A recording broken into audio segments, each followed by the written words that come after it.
kukiwa na maandamano huwa wanakuwa na lazima wakumbukwe, si ndio? Kwa hivyo mimi ningelisema baba amesikia na yeye ni mtu wa kusikia, na leo vizuri umesema na umetaja. Na mimi ningetaka tu kusema neno moja kwa sababu chairperson wa disability amezungumza na amesema mambo hiyo baba mwenyewe atajibu, hiyo sio yangu, lakini mimi nataka kuwaunga mkono kusema vile amesema walikuwa wamefanya uteuzi na tulikaa Cooperative Bank, niko na minutes zote za wale majina tulipeana, yale alitolewa najua na kina nani. So kama mzee utaitisha mimi nitakupea majina, lakini kwa niaba ya walemavu huyu plan B ndiye alikuwa ameteuliwa akuwe special nominated. Kwa hivyo whatever inatokea mbele baba mfikirie. Kwa hivyo nimesema hivyo, tumesema. Na mimi ningetaka kusema kwamba wako all over Nairobi, wako katika kila sub county, wametuwakilisha kama Azimio, si ni kweli? Na tunataka kusema watu wasiwapuuze, hawa ni wenzetu na ni watoto wetu. Nataka niite majority leader ambaye pia atatoa remarks zake kwa dakika kama 2-3, alafu sasa niite baba.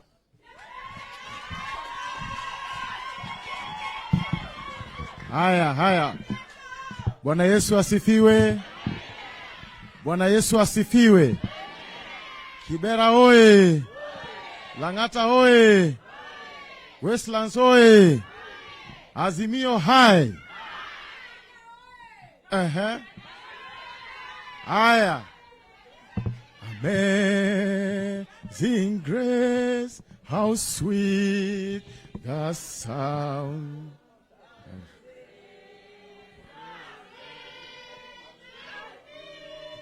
Asanti. Baba, nilitaka kujua kama bado tupo. Ya kwanza, wacha nitoe shukrani zangu kwa chairman wetu, mheshimiwa ambaye ni mbunge wangu pia, Mheshimiwa George Aladwa, kila wakati kutuweka pamoja Bwana Rais. Asanti sana Mheshimiwa Aladwa. Jinsi Chair Lady amesema Catherine, tangu nijue Mheshimiwa Aladwa nikiwa mtoto mdogo, akitukochi mpira kule Makongeni, hajaiacha mkono ya baba. Anavyosema mbele ya Maulana ni ukweli, kwamba baba uokota mtu kutoka pahali na kuweka pahali. Aliokota George Aladwa akamweka kuwa meya wa Nairobi. Akaokota mtoto ya Wateso, akamwokota akiwa ana jina, akamuita Jateso Achiel Kende. Miaka zaidi ya 20. Leo hii kwa ile room baba alisema Jateso si Mluya, Jateso ni Mteso na ni wangu. Na si kujua mzee amenipangia nini katika maisha. Kisha akaniambia, wewe ndio kiongozi ya wengi, ongoza chama yetu. Hakuniambia niongoze MCAs, alinieleza ongoza chama yetu Nairobi. Ndio maana mimi na ndugu yangu Ogeto alikuwa naibu wangu 2017 ikiwa minority whip, akampatia nafasi kuchukua kiti changu na kaniongeza juu. Na policy yetu katika county assembly baba, zile ofisi si zetu, na tujaweka jina ya kibao, tumeweka jina ya ofisi majority whip, majority leader, ni ofisi ya chama. Iko wazi kwa kila mwanachama kukuja pale na kutoa machozi yake, tuzungumziane, tuelewane. Ndio maana baba pamoja na chairman wetu tuliomba baba ruhusa hapa. Tukamwambia baba, tupatie nafasi kwa wale nominated 17. Tupatie nafasi tuwaitishe kila mtu mfanyikazi moja, turudishie chama. Baba akatupatia ruhusa. Kwa sasa baba anataka kuripoti kwamba chair ladies wetu, kama yuko hapa ambaye ana nafasi, atueleze. Nashukuru hata Mheshimiwa Wandai amenipigia nikiingia hapa, Mheshimiwa baba, akinieleza kwamba kwa ofisi yake kuna nafasi moja na amepeana mwanachama. Na ile uhakikisho nataka kutolea wanachama wa Nairobi, tukiwa na chairman wetu hapa, kwa uongozi ya baba, ile nafasi inapatikana kwenye county assembly, kwenye county government, nikiwa kiongozi ya wengi. Priority yetu ni watu wetu wa chama. Kwa hivyo ila hakikisho Azimio oye, ila hakikisho nataka kuwapatia, usipige kelele, njoo ofisini tuzungumziane. Walemavu plan B, nimeambia plan B kuna liquor board, kuna disability board, na nikamhakikishia iwapo plan A ambaye ni yake haitaingiana, plan B yake itaingiana kwa ofisi ile. Kwa hivyo tusiende tupatie baba kazi mingi, amepatia vijana wake kazi kwa ground na tuko tayari. Njoo kwa ofisi, usiogope kukuja. Vijana wetu kwa sasa kwa youth leaders 17, 4 tumewapatia nafasi kwa county assembly, bado 13 ya Buli iko Stazona. Ni mwingine yuko Buli na nani? Wapi Buli? Wapi Jara? Azimio oye! Buli uko wapi? Buli uko hapa, kuna nafasi ya kazi. Ako nafasi ya kazi. Ombogo na nafasi ya kazi. Mila kuna nafasi ya kazi. Jara kuna nafasi ya kazi. Kwa hivyo tunazungumza mambo haya. Wamama oye! Nimesema Azimio oye!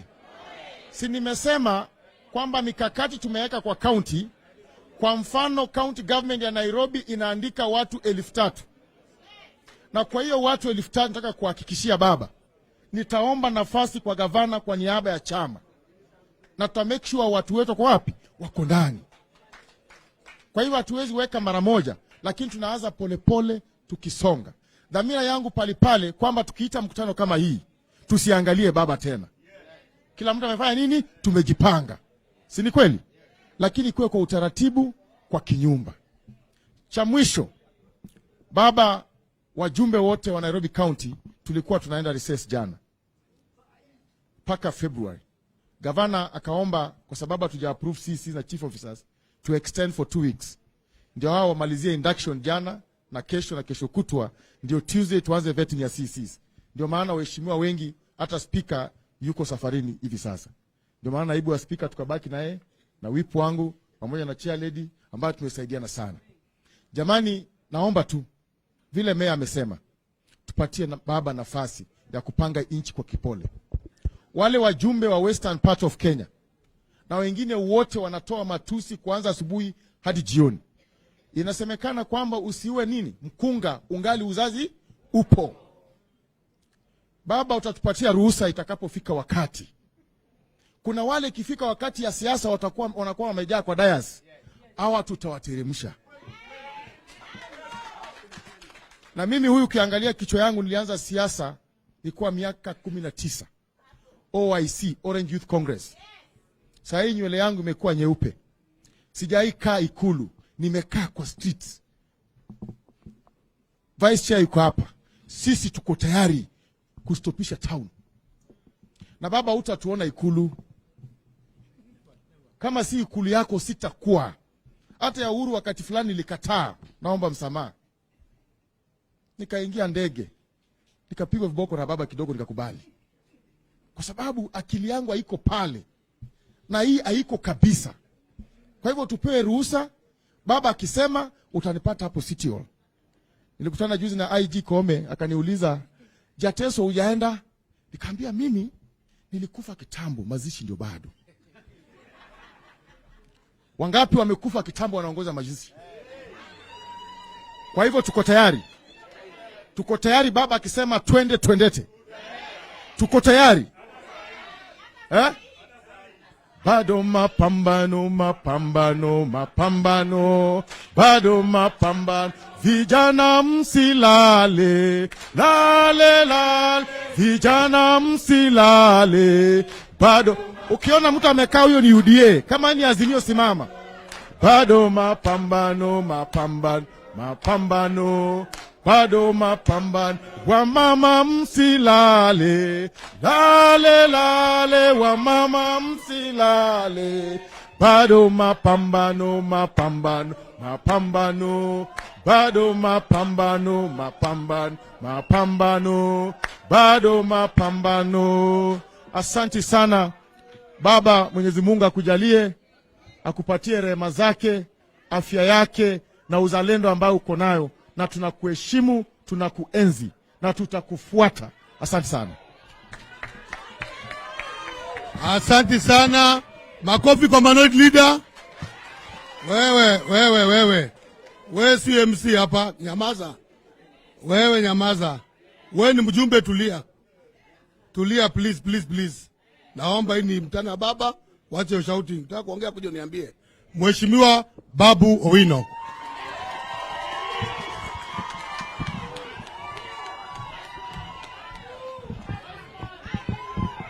Asanteni sana. Asanteni sana. Vijana ria. Vijana ra. Wazee tibim. Wazee tialala. Warembo ha. Wamama mwe. Asanteni sana. Walemavu ria. Asanteni sana.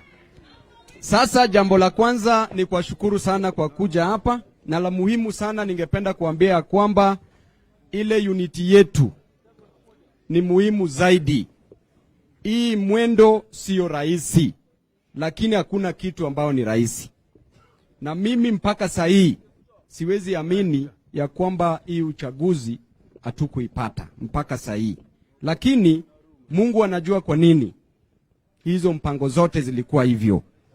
Na la pili, ningependa kuwaambia nyinyi wote, kuanzia baba, saa zile adui yako amekuweka chini, when your enemy puts you down, do not stay down, because you are closer to the ground.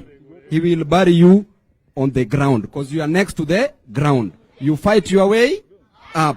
So we will fight, we will soldier on. Na tuko kwa familiar grounds, si ati tuko mahali ambapo hatujui. Tuko kwa very familiar grounds. Na mimi nataka tushikane hapa Nairobi. Nairobi ndio Kenya. Na Nairobi tuko na viti 13 za wajumbe. Hii Nairobi tukiparalyze, hakuna chochote inaweza fanyika hii nchi. Si ni ukweli? Na sisi tunataka tushikane mkono, to fight tukienda mbele. Na nyingine ningependa kueleza ya kwamba mambo ya our commissioners wa IEBC. Saizi our commissioners wanataka wadhulumiwe na Ruto. Na huyu Ruto anasema yeye ni mtu ambaye anamcha Mungu sana. Anasema anaomba Mungu asubuhi, anaomba Mungu lunchtime, anaomba Mungu jioni, na akilala anaenda kuomba Mungu. Lakini tukiona tabia zake zimeanza kutukera. Na mimi ningependa kusema ya kwamba hata Biblia, the Bible in Romans 12:19 to 21 says that vengeance belongeth unto me, I will recompense, saith the Lord. The Bible, Biblia inasema revenge uachie nani? Lakini wewe ushakuwa rais, ni nini tena unatakia watu ambao wako chini? Instead of organizing the country, you are busy antagonizing the country. Na sisi tutafanya kazi yetu keep checks and balances kwa hii serikali, tukiongozwa na Raila Amolo Odinga. La pili, mambo ya Hustler Fund ambayo imetolewa juzi. Na wacheni niwaambie wa Kenya, hii pesa ya CDF ya 50 billion ambayo tunanyimwa, hiyo pesa ya 50 billion ya 44 billion ya CDF ndio imewekwa kwa Hustler Fund saizi. Sasa sisi kwa constituency zetu January inafika, saizi tunaambiwa kila wiki tutapewa 500,000 katika kila constituency. Ikifika January hiyo ni 20 million. Basari inafaa iwe 50 million. Wengine tutapatia basari nini? So by January inafaa tuchukue wanafunzi kutoka shule tofauti tofauti waende State House. Hiyo ndio iwe shule. Hii CDF naye tunaambia rais hata wai kutoboa kwa hii kitu. Manake watoto wengi wanaelimishwa na hii, mashule zinajengwa na hii. Sasa hatutaki upuzi na mchezo katika mambo ya CDF. Na hii mambo ya Hustler Fund tuliambiwa ni bure. Wakati wa uchaguzi, wakati wa campaigns, tuliambiwa Hustler Fund ni bure. Saizi Hustler Fund inarudishwa na interest ya 8%. Ukipewa 50,000 unarudisha 4,000 juu yake 8%. Hiyo 4,000 mama mboga si anaweza leta stock mpya. Na hii 4,000 watu milioni 2 wakiilipa hii nchini, sio ni 8 billion. Hiyo pesa inaenda wapi? So instead ya kusaidia the real hustlers, au wana defraud, wanaibia the real hustlers. Na hii pesa ukipewa 500 inarudi ikiwa 475.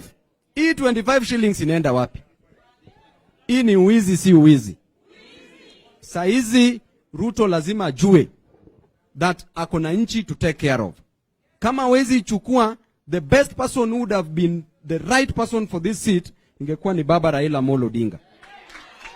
Lakini kwa sababu ya uwizi, sasa kama unajua kuiba kura, unajua kuiba kila kitu, sasa tena unataka kuiba maisha ya wananchi ya Kenya. Hiyo naye hatutakuba. Asanteni sana. Sasa tumefika ukingoni, nitaka viongozi waongee. Ndio sasa tukirudi kumaliza baba akiongea. Poleni sana. Kuna uchaguzi utawala ambao sijaongelea, pole sana chairman. Hii mambo ya uchaguzi ya utawala ni tarehe 8.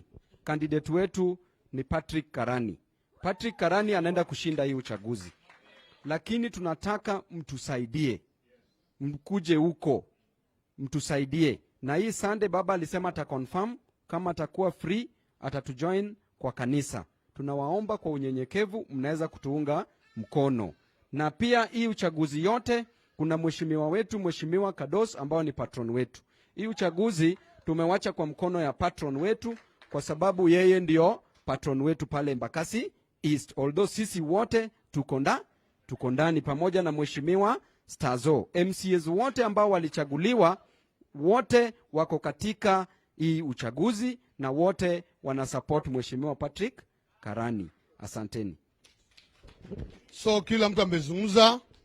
Nataka tu Your Excellency nitambue machairman hawataongea, walikufanyia kazi bila pesa, bila chochote, kwa sababu ya upendo. Najua walifanya kazi, haukuwa na wakati bora sababu ya schedule yako, lakini kazi walifanya kutoka katika zile branches zao, walifanya kazi mzuri na wakadeliver. Makadara deliver, Langata deliver, Kibra deliver, Starehe deliver, East deliver, North deliver, Kamukunji deliver, South deliver, na wapi mwingine? West deliver. So machama simameni wote. Na Ruaraka pia wakadeliver. Wale machama msimame wote. Tuwatambue na tuwapigie makofi kabisa. Kabisa. Hao wazee walikufanyia kazi, wameniomba tu kabla Christmas tuende wakutana na wewe, wakuzungumzie kidogo, utanipatia tarehe ukutana na hao, wakunengunezee kidogo, alafu uwape mawaidha yako. Kwe, makofi moja kwanza, ya pili, ya chairman. Asanteni sana. Youth leaders, wasimame youth leaders. Hao vijana walikimbia sehemu zote ku make sure wametufanyia kazi, na wamekufanyia kazi hata bila kutana wewe. Nairobi wakadeliver. Makofi ya youth ya kwanza, ya pili, ya tatu. Wengine wa muhimu ni wa mama, wale viongozi wa kina mama walifanya kazi, ingawaje kuna manunguniko kidogo tu hapa na pale. Tunajua manunguniko haikosi, na mama akilia ni nchi imelia. Mama akilia nyumba imelia. So utakutana tuna wakati wako uongee nao. Unajua kuna wengine walikuwa na matarajio, lakini mimi nawaambianga patience always pays. Muwe tu na utulivu. Najua baba ni mtu wa kuona mbele. Makofi wa mama kwanza, ya pili, ya tatu. Thank you. Wamama mlifanya kazi sana. Tena walikuwa meng'ara, wamepaka mafuta, wakiwa tayari baba kuchukua nini? President. Na kile wajumbe wote wale wa Azimio walifanya kazi pamoja na personal living disability. Makofi yao. Ya pili, ya tatu, hapa tuna plan B na mimi na Jateso ni plan A. Alafu Kadosi ni plan C. Na baba ni plana. Si ndio? Nataka kuongea mambo matatu kwa haraka. Baba, uchaguzi ulifanywa. Tulianza campaign April, imeenda mpaka August. Kuna wale walimisbehave hapo katikati. Na ni viongozi. Tumesema watu wakutane mashinani, wapige msasa, wale walimisbehave watolewe. Hiyo baba, hatuna question mark, hatuna full stop. Kuna watu wana tabia mbaya. Wanaweka mguu waone kama baba atashinda, waweke mguu waone opposition kama watashinda. Baba, tukuruhusu wale wote wako kwa chama na wali misbehave kwa hiyo miezi 4 watolewe mara moja. Kwa county tuko na viti 2. Iko mtu anaitwa Jaseme, ni deputy secretary. Aliongea maongeo mabaya kwa mtandao, mliona. Na siku expect deputy secretary wa county ya kutoka Kamukunji aliweza topa maneno kama hiyo wakati tunahitaji yeye. Na kwa Mboka ambaye tulimnominate akakuwa Mountain View MCA, tukampatia kiti ya senator bure, alafu anakuja kutuwekea tena ati sheria apewe tena kama sivyo aende. Si ameenda? Mmekubali aende? Mmekubali aende? Bas, nyinyi wenyewe mmesema. Baba, ngoja kidogo. Kuna candidate wetu amesafa sana pale Embakasi West. Huyo candidate ni Mluya. Na sisi Waluya tumesimama na wewe. Na sisi Waluya tutaendelea kusimama na wewe. Mawimbi yako hapa na pale. Sisi umetusaidia hapa Nairobi. Tuko na MCAs Waluya, tuko na wajumbe Waluya. Huyu MCA alishinda. Anaitwa Shadrack Majanje. Ameteseka sana. Naomba ongea na chairman wetu wa Embakasi West. Aenda withdraw kesi kotini, awache kijana afanye kazi. Aende kotini, withdraw, awache kijana afanye nini? Aendelee. Kwa sababu Majanje ni MCA wa ODM, si wa chama ingine. Si ni kweli? Hapo nimepita. So hiyo tutakuomba, yeye yuko hapa, utazungumza na yeye. Inaleta uhasama juu ya jamii kuonekana ni wabaya. Ya tatu, wajumbe wamechaguliwa Nairobi mzee. Na kuna watu wetu wa chama wa Azimio wako hapa. Kuna wajumbe hawajafikiria kuandika watu wetu kazi, wale wamebaki nyuma. Na hiyo kwa example yangu, Lilian Simama, Jilia kwa wapi, youth leader, na people, na mlemavu wetu mmoja nani Ronald alikuwa MCA. Last time alipokosa nilimweka chama na CDF. Ronald Milari. Sasa bado nimemteua arudi kwa kamati ya CDF, waungane na wale wakikubaliana, wachague yeye kama chairman, aendelee kufanya kazi yake. Sasa hiyo ni mambo ya wale watachaguana. Huyu ndio youth leader wetu wa Makarada. Rona anatoka Nyanza. Huyu anatoka Western, Hamisi Kotiriki. Yeye nimempa deputy manager wa constituency. Lilian nimemweka kwa constituency, nimemtoa kwa roads board, alisema anataka mshahara, sasa nimeweka kwa mshahara kwa constituency level. Na huo ndio women leader. Nimefanya vibaya? Kwa hivyo mzee, hii issue inaleta mambo mingi. Hao wajumbe lazima wajue ni wewe ulitupatia ticket. Hii sio mtu walitoka nyumbani kwao akaenda akachaguliwa. Kila mjumbe alete jina ya mwenye amepatia na tuone pia mshahara ile amepatia na huyo. Kwa sababu hatuwezi kupatia mzigo yote baba. Kwa sababu kuna walemavu kwa kila constituency. Kuna walemavu katika county. Baba hawezi chukua kila mtu. Na tutaki kusuwa baba wakati huu. Baba lazima apate nafasi yake ya kureflect vile atatuongoza kule mbele. Mimi kama chairman wenyu nataka ieleweke, kila mjumbe tuko 14. Kila mjumbe, hata Senator Sifuna, hata women representative Pasaris, kila mtu akupatie jina ya mwenye ameweka na mshahara yake. Hiyo naomba ifanywe. Ndio tusisumbue kila wakati tunasumbua baba, si ndio? Wangapi wanasema baba apewe nafasi yake? Si apewe nafasi yake? Na mimi nataka kuuliza baba leo akisema right, tutaenda wapi? Akisema left, tutaenda wapi? Wangapi mnapenda baba kwa roho ndani? Mnampenda? Chama yetu Azimio, muungano wetu itafanya kazi. So wale mnanungunika mkiongea kwa barabara, propaganda, sijui nini, msimamo wache mambo. Hiyo ni tabia mbaya sana. Wewe kama una issue kuja uulize. Wacha kuweka huko maneno huko barabarani. Ati huku. Wachana hiyo. Tujenge Azimio. Kama kazi hauna, majority yako hapa, speaker yako hapa, tuende pamoja, si ndio? Kwa jamii zetu zile ziko Nairobi. Nataka kushukuru baba. Huyu Madam Shiro kuja. Huyu mama amesimama na wewe sana. Na kwa list yetu ya Nairobi alikuwa namba 2. Amepata ama kupata? Na yeye ni kabila gani? Na mimi ni kabila gani? Baba na ukabila? Hebu sema dakika moja.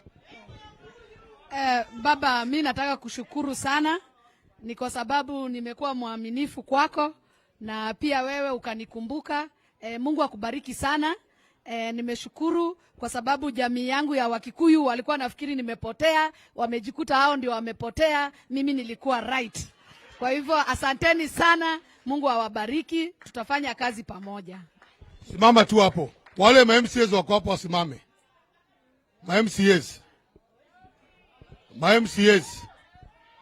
Ma-MCAs wako hapa, pole majority hawakuwatambua.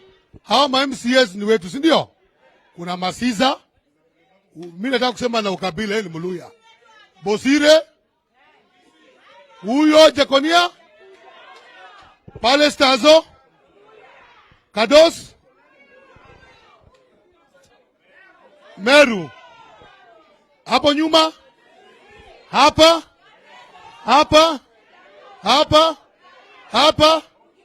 Hapo. Si imechanganya? Sasa utasema baba ni mkabila ama si mkabila? Kwa hivyo tumefurahi ama tujafurahi? Pigia ma-MCA makofi. Asante. Na wengine mambo na majority wajakuja. Ya mwisho. Hii mkutano imeitwa na baba kama kinara wetu, mgombea kiti cha urais wa Azimio. Ni mkutano wa viongozi wa Azimio wa Nairobi. Tumeita jamii zote, viongozi wote kukuja tu kuweka mwelekeo na kuonesha kwamba bado tunamuunga baba mkono, tutasimama na yeye kwa sababu ni baba yetu wote. Na kila mtu vile amesema, kama si baba, kama si chama na yeye kutubeba mkono, tungepata hizi viti? Si baba atufanyie heshima? Kwa hivyo vile atatuambia siku ya leo, kwa sababu mkutano ni wake, alafu akishaongea wale kidogo wawili, alafu tufunge mkutano. So kwa nafasi hiyo nataka kusema baba, asante kwa heshima umetupatia kama wanazimio Nairobi. Asante sana. Hata kama ukutuona kwa wakati wa uchaguzi vizuri, Nairobi walikupa kura zote, si ni kweli? Wangapi walipatia baba kura hapa? Mulimpatia? Beba tu hivi kama ulimpatia. Mulimpatia? Na bado mnampenda? Aende mbele ama asiende mbele? Astaafu ama endelee? Wangapi wasema baba endelee?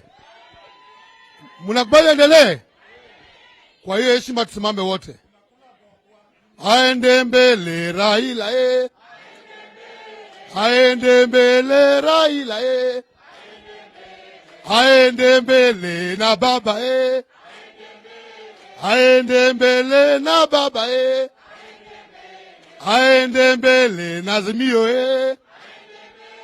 aende mbele na Azimio Ndio maana wacha nione mkono. Ndio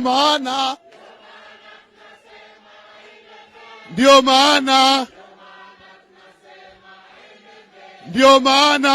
watu nione mikono. Ndio maana. Thank you.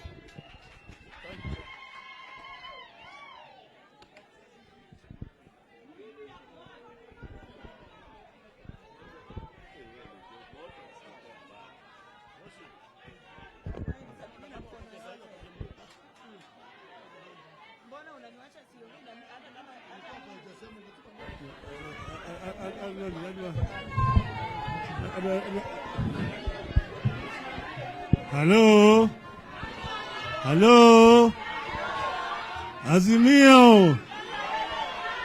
Azimio! Azimio! Asanteni sana. Asanteni sana sana. Mimi nina furaha kuona nyuso zenu. Sasa kwanza mimi nataka kwanza kusema pole sana kwa walemavu. Yule jamaa ameongea sana sana tena na hasira mingi. Mimi najua yale ambayo ulisema lazima iwe kiko ndani yake. Panapo nini? Panapo moshi? Ndio. Mimi nimesema mtaambia hao jamaa hiyo makosa irekebishwe wakati mwingine. Sasa hii kikao ni kama ya kidharura. Maana yake mimi nilisema sitaki kuongea sasa. Nilisema nitaongea wakati ikifika vizuri. Lakini sasa tumelazimishwa kuongea sasa kwa sababu ya yale ambayo yanaendelea. Yale ambayo yanaendelea ambayo ni uchochezi. Uchochezi ambaye haina kifani. Ndio sababu tukasema mpaka tuongee sasa. Nyinyi nyote mnajua tarehe 15 mwezi wa 8 yale sarakasi zilifanyika kule Bomas of Kenya. Wakati wa Kenya wanasubiri matokeo, Bwana Chebukati alikuwa ametoroka. Anasema ati ameenda kulala nyumbani kwake. Amekaa huko, wale wa commissioner wengine wanamsubiri, haonekani.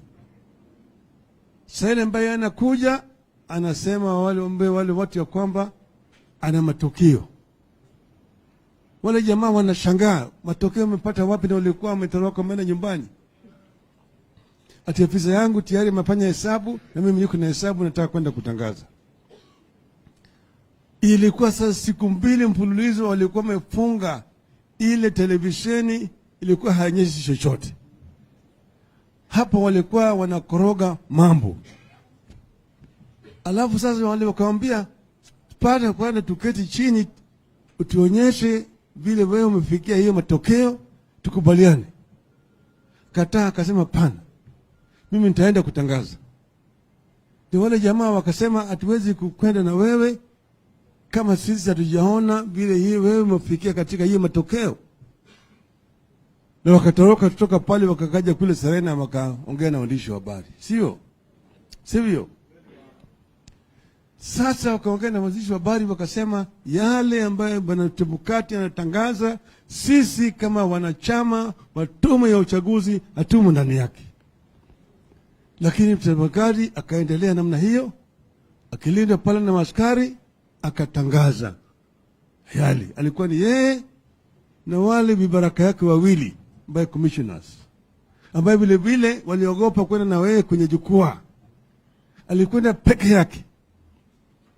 Akaenda peke yake na akatoa ile matangazo peke yake. Sasa tume ya uchaguzi iko na wanachama 7. Wanachama 7, 4 miongoni wa 7 ndio majority. Walisema ya kwamba wao hawakatai yale matokeo Chebukati yalitangaza. Sasa jamaa wakaendelea. Alafu sisi tukasema hatukubali. Lakini tukakaa kimya. Tukasema tukaenda mahakamani. Mahakama tukakaa pale, kuna mahakama tukatoa ushahidi ambayo ulimwengu yote iliona. Ushahidi ambayo ilitoka moja kwa moja katika ile portal ya IEBC. Wakaangalia. Hata wale majaji wakati ile walipoona yale mashahidi walishangaa. Lakini baadaye wale majaji vile vile walitishwa.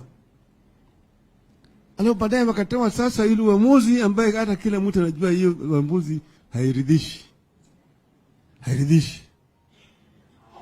Tukasema sisi hatukubaliana na hii uamuzi, lakini tunaheshimu kwa sababu ni demokrasia, na tukasema tutaongea baadaye.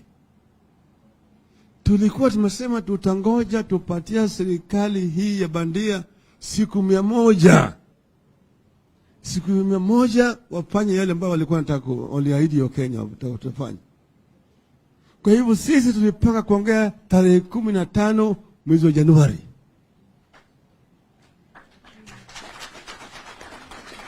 Lakini sasa wamelazimisha sisi. Wameanza sasa kufanya mpango ya mwaka wa 2027. Wameanza sasa kwa kwanza kufanya njama ya kutoa wale 4 ambao walisimamia uhaki. Ati mpaka hao watolewe. Kisheria inatakikana Bwana Chebukati, maana yake tamu yake imeisha, ingetakikana tarehe 1 mwezi jana angeenda kwa kitu inaitwa terminal leave. Aende kule akiongoja kustaafu tarehe 17 mwezi Januari. Lakini ameapa kwamba hawezi kutoka mpaka hawa 4 watoke. Maana yake anajua uchafu ambao yuko pale ndani anapicha. Bado wanakaa pale katika tume ya uchaguzi, Bwana Chebukati na wale wenzake. Wao ndio wakati huu hata wanafanya yale by elections naendelea, wanazidi kufanya hapo. Sasa wakaleta wataweka ile kamati ya bunge inaitwa JLAC. Wametoa ripoti yao. Jana mliona katika bunge kaendelea ikapitisha kwamba hao watu wasimamishe kazi, alafu rais aende aweke tume ifanye uchunguzi ili hao watolewe katika tume ya uchaguzi. Makosa yao ni nini? Manake wao walikuwa wamelinda ukweli. Na vile mimi naongea na nyinyi sasa hapa namna hii, Bwana Ruto tayari imeshateua hiyo tume. Tayari imeshatoka gazeti, weka tume ya kutoa wale katika katika IEBC. Alafu vile vile walipitisha jana sheria ati sasa wanabadilisha namna ya wale ambayo watateua makamishna wapya watateuliwa. Hiyo panel ambayo inatakikana iteue wale watu, vile vile ataweka watu yake, vibaraka vyake, ili wao sasa waendelee, ili wateue wale wanachama wapya wa IEBC ambaye itafanya rigging yao ya 2027. Hiyo ndio inafanyika hapo. Kwa hivyo ni sababu tukasema tukikaa namna hii, wewe unakaa na mtu ananoa kisu, unajua kama hiyo kisu akimaliza kunoa ataweka kwa shingo yako, wewe ni mpumbavu. Ndio sababu tumesema wakati imewadia sasa ya sisi kutoka na kusongea kwa kauli moja na wananchi wetu na wanachama wetu. Tumesema tunataka ushauri na wananchi. Tutakuwa na mkutano na wananchi ya kufanya ushauri, kuuliza wananchi kama wao wanakubaliana na ile njama ambayo inapangwa na serikali ya Ruto na vibaraka vyake. Hiyo ndio sababu tumeamua kuongea siku ya leo. Siku ya leo tunaanza mapema, manake sisi tulisema Ruto, endelea, timiza ahadi yako na Wakenya, tuangalie ulitoa ahadi. Ingine ulisema ukiweka Biblia chini, hii na hii watafanya. Ndani ya mwezi moja bei ya mahindi itarudi chini kutoka 200 hadi 70. Bei ya mafuta itarudi chini. Gharama ya maisha itarudi chini. Kodi ya nyumba itarudi chini. Utaleta hata fund ile ya kina mama na kadhalika. Na yale yote ulitoa ahadi. Ndio tulisema tumwachie Ruto afanye yake, Wakenya waone. Lakini sasa yeye ameanza vita na sisi. Yeye ndiye ametangaza vita. Ametangaza vita. Anataka kugawanya nchi hii. Anataka kugawanya nchi hii, na tunasema hatuwezi kumkubalia yeye. Anataka kurudisha Kenya chini ya utawala ya chama kimoja vile ambavyo sisi tuliona wakati lingine.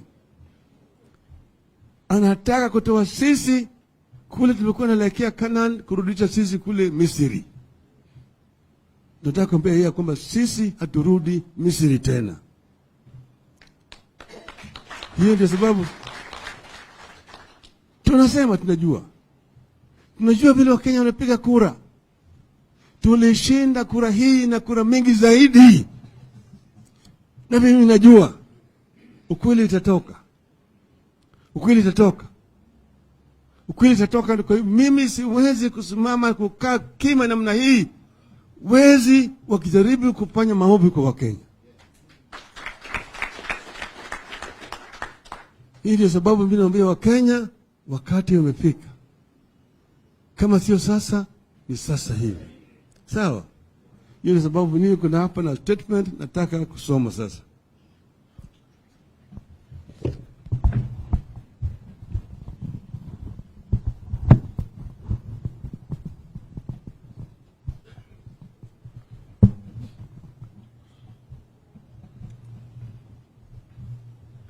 Statement on the start of public consultations on the state of the nation, December 2, mwaka 2022. As was expected, the Justice and Legal Affairs Committee of the National Assembly has recommended the formation of a tribunal to kick out the 4 IEBC commissioners. And as we are talking here, already the commission of the tribunal has already been set up. The outcome was predetermined, and there was clearly no need for JLAC to spend taxpayers' money purporting to be giving a hearing to the 4 commissioners. You have said before, and we will say it again, the tribulations of the commissioners are not about 2022 elections. This is about 2027 elections. That is why it is not Wafula Chebukati facing JLAC, despite being indicted by the Supreme Court. The 4 are being forced out because William Ruto and the old administration want a clean slate at the IEBC and fill it with his stooges and henchmen for the 2027 elections. Mr. Ruto wants to rig the 2027 elections in 2022. The order is on the campaign trail for the 2027 elections in 2022. If that is what the administration has decided to prioritize, we are ready to join them down that path. As Azimio Party, our concern and fear is that we have been here before. We were here in 2007 when the Kibaki administration single-handedly picked IEBC officials ahead of the elections. We protested. We were called names. We were told the administration was acting within the law. That single undertaking, when it was over, left more than 1,300 Kenyans dead, pulled thousands of Kenyans out of their homes, and drove the economy into the gutters through the post-election violence. As happened back then, UDA is amending the laws governing the appointment of IEBC commissioners to allow the administration complete leeway to pack the commission with his henchmen. You have gone back way before. We have gone back that way before the IPPG deal that allowed the government and opposition specific numbers at the commission. As Azimio Party, we wish to underscore that Ruto has taken a machete to hack the pieces and mutilate the 2010 constitution, which he did not support, with the leader of the red flag. We are witnessing the emergence of a darker form of dictatorship than what we witnessed under KANU.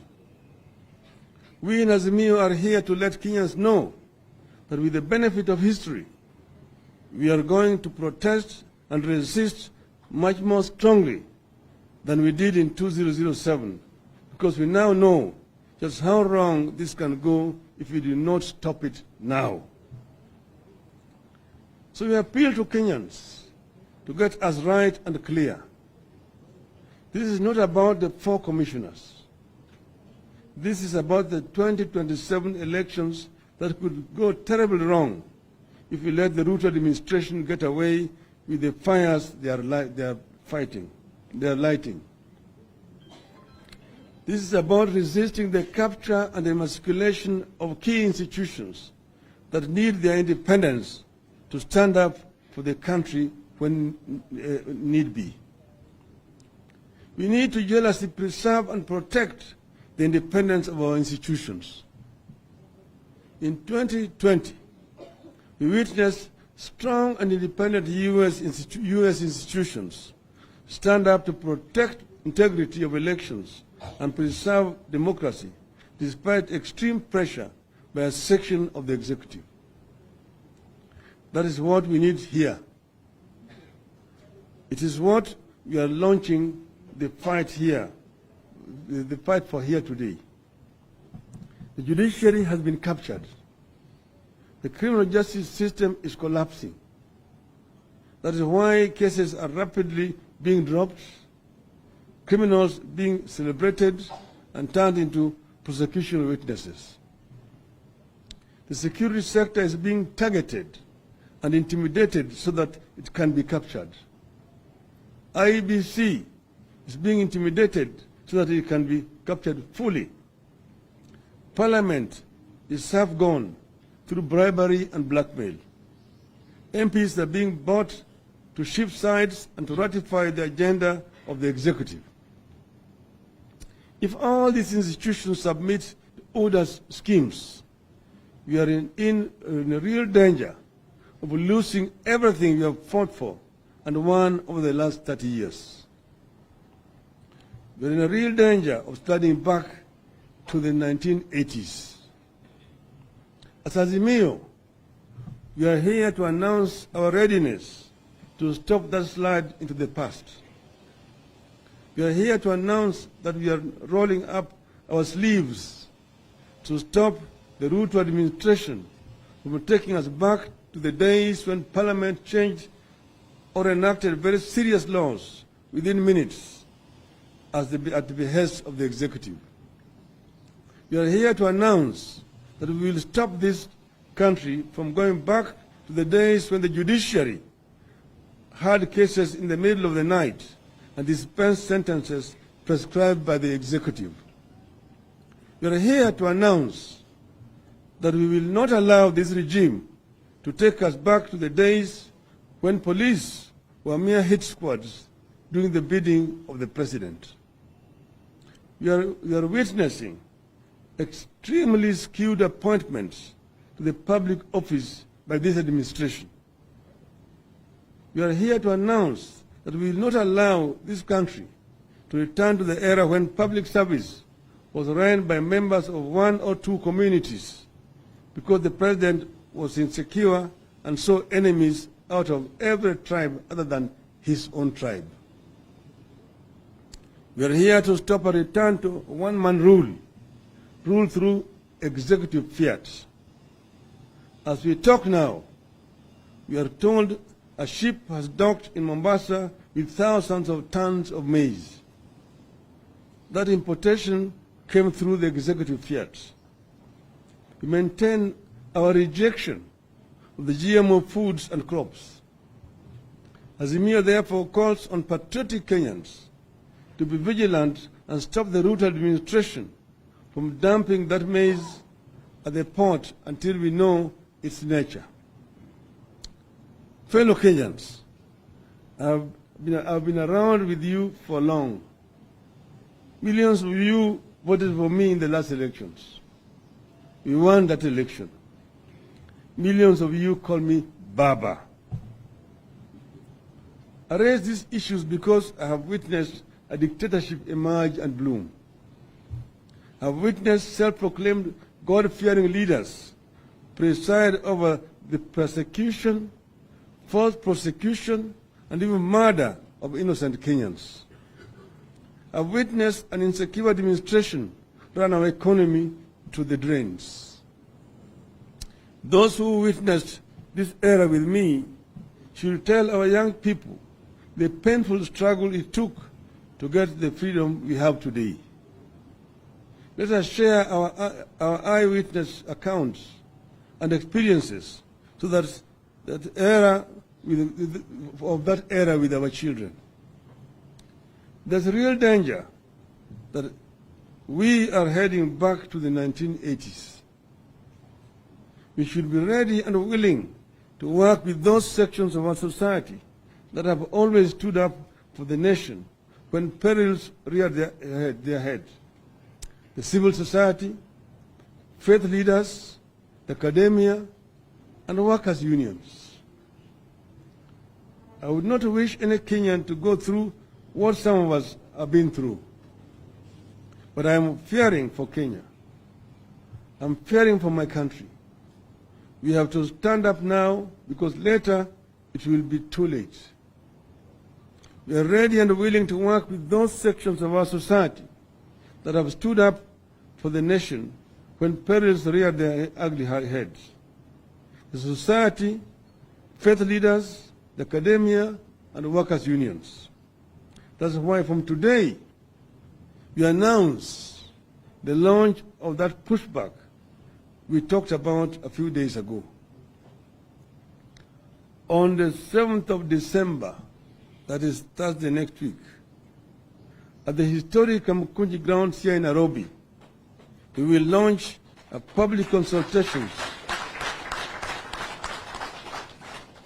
I repeat. On the 7th of December, at the historic Kamukunji Grounds here in Nairobi, we will launch a public consultation with the people of Kenya to brainstorm on the direction the country is taking.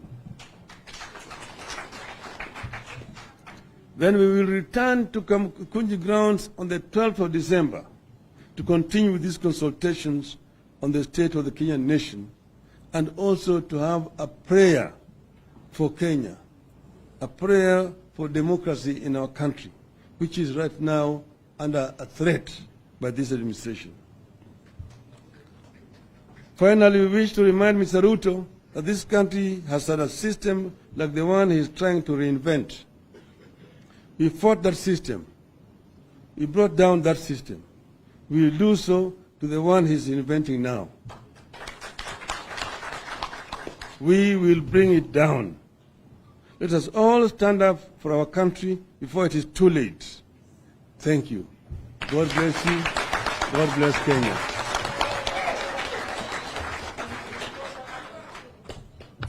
End of the statement. Azimio. Azimio. Azimio. Azimio. Asante sana. Asante sana. Mtaomba mketi kidogo. Tupigie baba makofi ya kipekee. Kwa sababu niko na deputy speaker, mtaomba tu useme hapa kwa wingi wale tuko hapa kama ndio ama la. Asante sana. Chairman wetu, mimi nataka kuuliza kwa wingi tukubaliane. Unajua nitauliza wale wamekubaliana na hiyo statement ya baba. Semeni ndio. Tena paka isikike State House tena. Kuna wale wanakataana na hiyo statement? Hakuna. Nafikiria amesikia na Wakenya wamesikia. Asanteni, Mungu awabariki. Thank you very much. Asante sana kwa nafasi hii.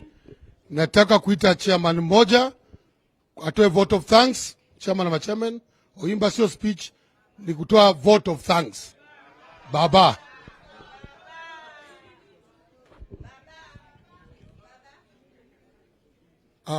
President wetu katika Jamhuri ya Kenya na viongozi wote na delegate wote, hamjambo?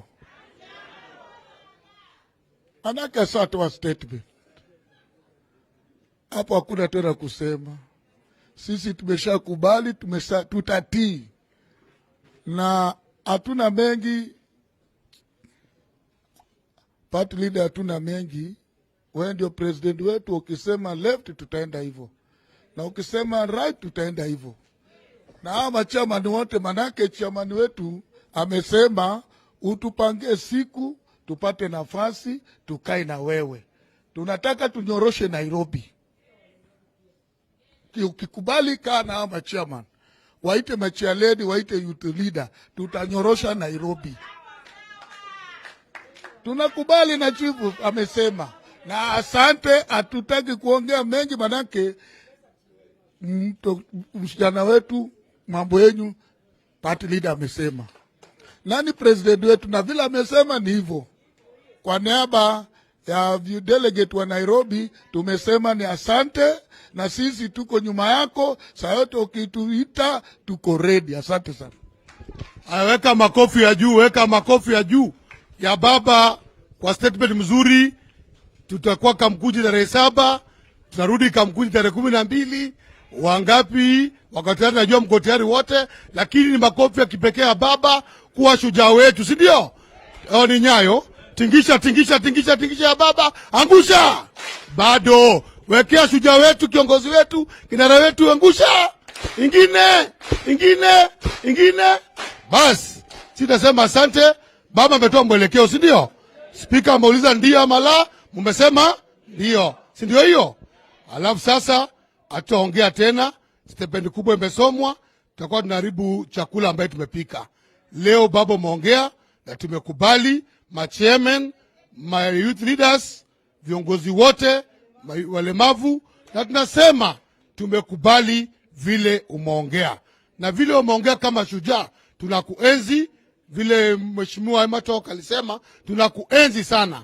Na mimi nataka kushukuru kwa chairman mzee, niko na the oldest chairman from Makadara, mzee Ayua, amekuwa banka. Nataka kumshukuru sababu deliver kiti ya Makadara. Si makofi kwake. Mtu mcheza kwao. Sasa siende amenitunza. Haya, kwa hiyo machache tusimame wote, kwa sababu saa imeisha, na tuseme may the grace